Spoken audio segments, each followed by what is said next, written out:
قدرمندو کتونکو تاسو ګورئ swadnews.com باندې نیغ بنیغه دا د سواد ایکسپریس وے متاثرین دي چې دا د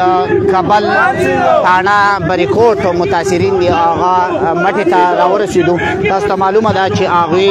باقاعده د مټی چوک کې کال د احتجاج ورکړی هغه احتجاج کوونکي نن بایپاس ته راورسېدل. بایپاس کې خپل ګاډي ورډول او دی به د دې ځای نه چې دی اوس د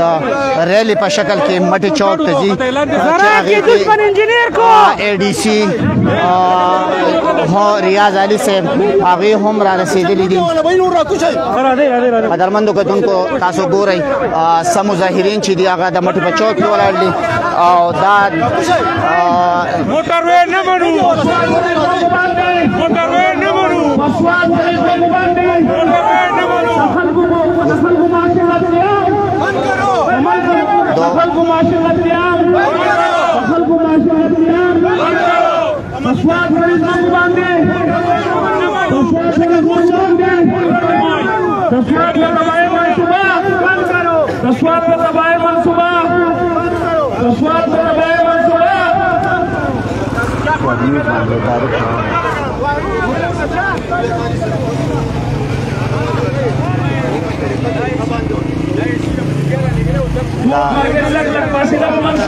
قدرمندو کتونکو تاسو کتای شئ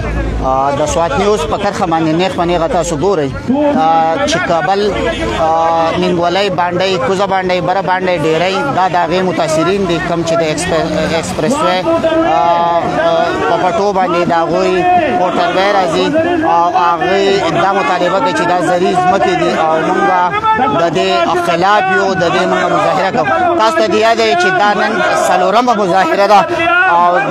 د دې نه بعد چې دوی د پېښور هم دړکه ورکړې ده فرض کړه زموږ مطالبه ونه بلله شوه. موږ به په پېښور کې بیا به موږ د هغې خلاف چې دی د پېښور کې چې دی مظاهرې ده. قدرمندو کتونکو چوک کې به هم تاسو ته بیا دغه مظاهره چې نیغ په نیغه ښایو دا د مظاهرې هغه کړی وه چې کوم متاثرین چې دي هغه تاثیر مټه بایپاس ته رارسېدلي او د بایپاس نه چې دي دوی اوس پیدل واک کوي او د مټې چوک ته به ځي.